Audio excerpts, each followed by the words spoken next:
Hi, welcome back to our channel. मैं हूं अमित दीक्षित और आप देख रहे हो अमित गणित वाला। आज हम शुरू करने जा रहे हैं क्लास 6 के मैथमेटिक्स के चैप्टर। नेक्स्ट है आपका चौथा चैप्टर है और लास्ट चैप्टर हमने भिन्नों के बारे में पढ़ा है और भिन्नों के बारे में अच्छी तरीके से पढ़ा हुआ है। जो भिन्न किसे कहते हैं या भिन्नों का सिंप्लीफिकेशन कैसे कर सकते हैं या फिर हम किसी भिन्न को कैसे जोड़ सकते हैं, कैसे घटा सकते हैं, ये चीज़ हमने लास्ट वीडियो में पढ़ी हुई है। और क्लास 6 के मैथमेटिक्स का जो चैप्टर 3 है वो हमने कंप्लीट किया हुआ है भिन्नों के बारे में। और जब तक आपने अगर उसे नहीं देखा है तो आप नेक्स्ट चैप्टर को भी आपको थोड़ा समझने में दिक्कत होगी। तो उससे पहले जब तक आपने वो नहीं देखा तो तब तक आप वो वीडियो देखें जा करके।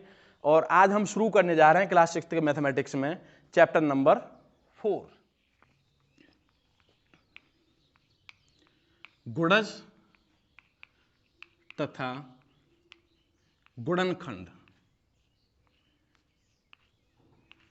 अब गुणज किसे कहते हैं, गुणनखंड किसे कहते हैं, गुणनखंड कैसे करते हैं, गुणज कैसे करते हैं, ये चीज आज हम इस वीडियो में पढ़ेंगे, समझेंगे और कुछ इसके क्वेश्चंस भी करेंगे। तो पहली चीज, गुणनखंड किसे कहते हैं या गुणज किसे कहते हैं या गुणनखंड कितने टाइप के होते हैं, ये चीज आज इस वीडियो में करते हैं हम। तो पहली हेडिंग आपकी गुणज।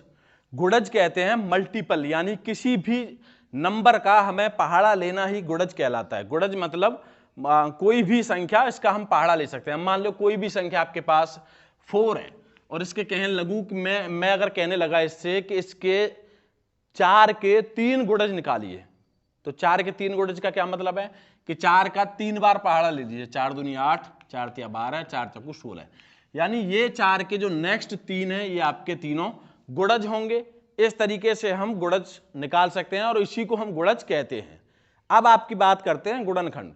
गुणनखंड का मतलब होता है किसी भी नंबर का तोड़ना ही हम गुणनखंड कहलाते हैं। मान लीजिए अगर ये मेरे पास मान लीजिए चौक है ये, तो अगर इसे मैं कंप्लीट एक चौक समझू, हालांकि मेरे पास 2 हैं लेकिन अगर मैं एक समझू तो इसे मुझे अगर गुणनखंड करना, मैं तोड़ दूंगा तो गुणनखंड हो गए।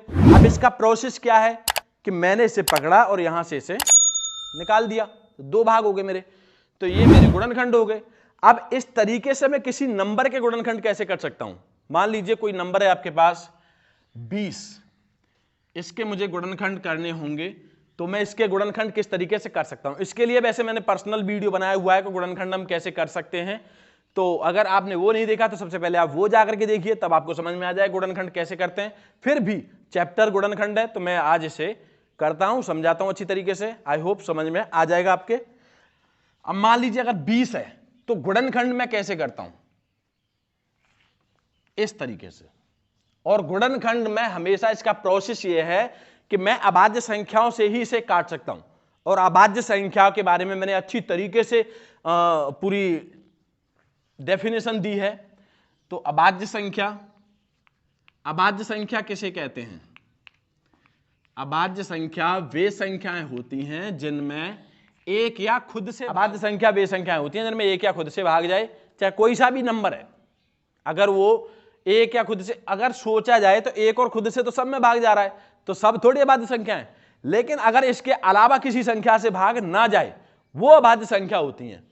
तो समझने के लिए आपके लिए इतना बहुत है कि जो अभाज्य संख्या वे होती हैं जिनमें किसी से भाग ना जाए, क्योंकि एक से और खुद से तो सब में भाग चला जाएगा। तो मैं यहां से 1 से और 20 तक की अभाज्य संख्या लिख देता हूं, जिससे डिवाइड होगी गुणनखंड 2 3 5 7 11 13 17 और 19। ये 1 से 20 तक की अभाज्य संख्या है, तो इनसे ही मुझे ये काटना है। अब इसके लिए विभाज्यता जानना जरूरी है। विभाज्यता, तो विभाज्यता क्या होती है। विभाज्यता किसी भी संख्या के बारे में पहले से पता हो कि इसमें इतने से भाग चला जाएगा, वो हमारी विभाज्यता कहलाती है। अब विभाज्यता को हम कैसे देखते हैं, किस तरीके से हम इसमें इस्तेमाल करते हैं। तो अगर मुझे सबसे पहले भाग देना होगा 2 से, तो 2 से भाग देने के लिए मैं क्या देखता हूं कि मेरी संख्या में सबसे पीछे 0 2 4 6 8 आना चाहिए। अगर ये आता है तभी तो 2 से भाग जाएगा, तो ये होती है विभाज्यता। अगर भी ये आएगा, मुझे पता है कि इसमें 2 से भाग चला जाएगा, तो मैं गुणनखंड कर सकता हूं। अगर मुझे पता नहीं होगा कि इसमें 2 से भाग जाएगा या नहीं जाएगा, तो मैं कैसे गुणनखंड करूंगा। अब इसके लिए इसके आगे अगर इसमें भाग नहीं जाता है तो फिर हम भाग देखते हैं 3 से। 3 की संख्या कहती है कि जो संख्या मुझे दे रखी है उसे मुझे जोड़ लेना चाहिए। जोड़ने के बाद संख्या छोटी हो जाएगी और मैं भाग आसानी से दे सकता हूं उसमें। फिर उसके बाद आता है 5, और 5 की विभाज्यता कहती है कि सबसे पीछे की संख्या में 0 या 5 होना चाहिए, तभी 5 से भाग जाएगा। अब इसमें सबसे पहले मुझे 2 से काटना है, तो 2 से भाग इसमें चला जाएगा क्योंकि पीछे 0 आ रही है, तो 2 से काटूंगा, 2 एकम 2, 0 में ऐसे ही लिख दूंगा, फिर 0 आ रही है, इसका मतलब 2 से फिर चला जाएगा, फिर दूंगा 2 पंजे 10, और 5 मेरी अभाज्य संख्या है। और 5 मैंने तुम्हें बताइए कि अभाज्य संख्या वे संख्याएं होती हैं जिनमें किसी से भाग नहीं जाता है, इसका मतलब इसमें भाग दूंगा मैं 5 से। तो इसके गुणनखंड कट के आए मेरे 2, 2, 5। तो ये तो रहे मेरे अभाज्य गुणनखंड। अब इसी में सर्व गुणनखंड और होते हैं, यानी सभी गुणनखंड किसी भी संख्या के। अगर मुझे 20 के सभी गुणनखंड करने होंगे तो मैं कैसे करूंगा, मैं इसमें 1 से और 10 तक भाग दूंगा। जिन जिन संख्याओं में 10 तक भाग चला जाएगा उन संख्याओं को मैं लिख दूंगा, तो वे मेरे सर्व गुणनखंड कट करके आ जाएंगे। मान लीजिए 20 है, तो 20 एकम 20, एक तो 1 से भाग जा रहा है, फिर भाग दूंगा मैं, तो 10 दूनी 20, 2 से भाग जा रहा है, फिर 3 से भाग जाएगा नहीं, इसमें 4 से जाएगा, तो 4 पंजे 20, फिर 5 से, तो 5 चौका 20, अब 6 से नहीं जाएगा, 7 से, 8 से, 9 से, 10 से चला जाएगा, 2 धाड़म 20। तो इसके अब कोई भी संख्या 1 से 2 बार रिपीट नहीं हो जाए, और ये आपके सर्व गुणनखंड है, यानी 1, 2, 4, 5 और 10 और 20। तो ये 20 के सर्व गुणनखंड है और ये आपके अभाज्य गुणनखंड है। इस तरीके से हम किसी भी संख्या के गुणनखंड कर सकते हैं और किसी भी संख्या के गुणज निकाल सकते हैं, यानी मल्टीपल निकाल सकते हैं। तो इस वीडियो में इतना ही, और नेक्स्ट वीडियो में हम कराएंगे आपकी एक्सरसाइज क्लास 6 के मैथमेटिक्स की, जो होगी आपकी 4.1। 3 चैप्टर हमारे कंप्लीट हो चुके हैं इसमें, और हमने अच्छी तरीके से समझ लिया है तीनों चैप्टरों को।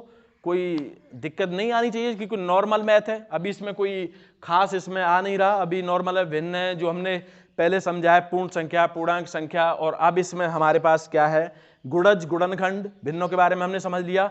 अब इसमें नेक्स्ट वीडियो में हम लेकर के आएंगे एक्सरसाइज। तब तक के लिए थैंक यू सो मच। मैं अमित दीक्षित आपसे विदा लेता हूं। जय हिंद।